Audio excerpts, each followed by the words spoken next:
सिंध जी मुक़दस धरती ते जिते सिंधुअ दरिया सिधियूं ॻाल्हियूं कंदो रहियो आहे, उते वक़्त जे लहरनि सां गॾु बि ॿ अहिड़ा नाला हमेशह ज़िंदा रहिया आहिनि जेके मिटी, पाणी ऐं इंसान जे दिलनि सां ॻंढियल आहिनि। शाह अब्दुल लतीफ़ भिटाई ऐं उॾेरो लाल। दोस्तो, चयो वञे थो त हिकु ज़माने में जॾहिं भिट शाह अञा सकून ऐं रुहानी सरूर जो मर्कज़ बणिजी रहियो हो, शाह अब्दुल लतीफ़ भिटाई सिंधुअ दरिया जे किनारे वेठो हो।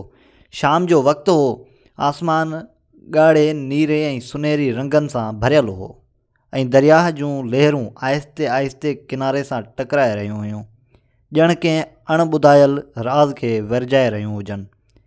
शाह जी नज़र पाणी ते हुई, पर संदसि दिलि कंहिं अणॾिठल सॾ ॾांहुं छिकिजी रही हुई। हवा में ओचितो हिकु अजीब सरगोशी गूंजी। उहा रुॻो आवाज़ न हुई, पर सुञाणप हुई। शाह अखियूं खोलियूं, ॾिठो त दरिया जे लहरनि मां नूर जो हिकु झुको उभरी रहियो आहे। उन नूर मां आहिस्ते आहिस्ते हिकु शख़्सियत ज़ाहिर थी, सफ़ेद पोश, चहिरे ते सकून ऐं अखियुनि में सजनि जी कहाणियूं समायल। शाह लतीफ़ अदब सां चयो, तूं केरु आहीं जो दरिया तोखे पंहिंजो सॾु करे थो? नूरानी शख़्सियत नरम ऐं गहरे आवाज़ में वाराणियो, मां उॾेरो लाल आहियां, सिंधुअ जो मुहाफ़िज़। हिन धरती जे माण्हुनि जी दुआ ऐं हिन पाणी जी साञा। शाह अब्दुल लतीफ़ भिटाई कंधु झुकाए एतिराम कयो। दरिया जी हवा में हाणे वधीक सकून हो। ॿिन्ही जे विच में ख़ामोशी हुई, पर उहा ख़ामोशी लफ़्ज़नि खां भरी हुई, ॼण ॿ रूह हिक ॿिए खे बिना ॻाल्हाइण सम्झी रहिया हुजनि। उॾेरोलाल दरिया ॾांहुं इशारो कंदे चयो, हीउ पाणी फ़क़ति वहिकिरो न आहे, हीउ मुहबत आहे, सब्र आहे, गॾिजण जो नालो आहे। जेके हिन खे विरहाइण चाहिनि था, उहे पाण टुटिजी वेंदा आहिनि। शाह अब्दुल लतीफ़ भिटाई रहमतुल्लाह अलैह आहिस्ते वाराणियो, मूं बि पंहिंजे सुरनि में इहो ई चयो आहे त मुहबत बिना इबादत अधूरी आहे। धर्म अलॻि थी सघनि था, पर दिलनि जो रस्तो हिकु ई आहे। उन वक़्तु दरिया जूं लहरूं कुझु तेज़ थी वियूं, ॼण संदन ॻाल्हि ते शाहिद बणिजी रहियूं आहिनि। आसमान ते चंड निकितो ऐं चांडोकी ॿिन्ही जे चहिरे ते पई। राति हाणे वधीक रुहानी थी वई हुई। उॾेरोलाल चयो, सिंध जो माण्हू जॾहिं हिक ॿिए खे सम्झंदो, तॾहिं दरिया बि मुस्कुराईंदो। जॾहिं नफ़रत वधंदी, तॾहिं पाणी बि सोको थींदो आहे। शाह अब्दुल लतीफ़ भिटाई ज़मीन मां थोरी मिटी खणी हथ में झले चयो, हीअ मिटी सभिनी जी आहे। जेको हिन खे पंहिंजो सम्झे, उहो ई सिंध जो सचो वारिस आहे। राति गहरी थी वई। हवा में लोक साज़नि जहिड़ो आवाज़ु हो। शाह खे लॻो ॼण दरिया सुर ॻाए रहियो हुजे। सुर ससुई, सुर सामूंडी, सुर मारे। उॾेरोलाल आहिस्ते आहिस्ते नूर में बदिलजणु लॻो। विछड़ण खां अॻु हुन चयो, तूं लफ़्ज़नि सां जेको कमु कंदे, मां पाणी सां उहो ई कमु कंदुसि। एतिरो चई उॾेरोलाल दरिया जे लहरनि में ॻरी वियो।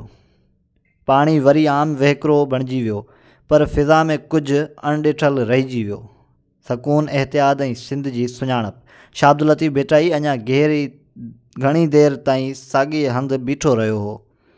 राति जी ख़ामोशी हाणे अॻु वांगुरु न हुई। उन में सुर हुआ, सदायूं हुयूं ऐं सदियुनि जो अहसासु हो। हुन पंहिंजूं अखियूं बंदि कयूं ऐं अंदरि ई अंदरि नवां सुर जनम वठणु लॻा।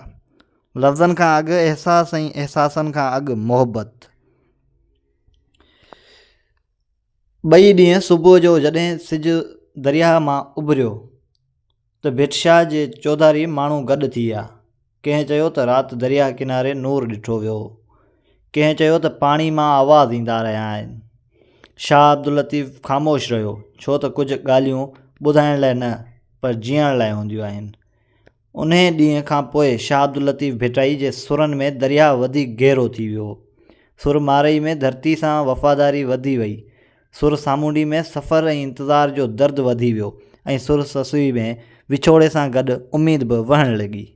उॾेरोलाल हाणे फ़क़ति दरिया जो मुहाफ़िज़ न रहियो हो, पर शाह जे लफ़्ज़नि में सिंध जे माण्हुनि जी दिलियुनि में ऐं हिन धरती जी साञा में ज़िंदा थी वियो।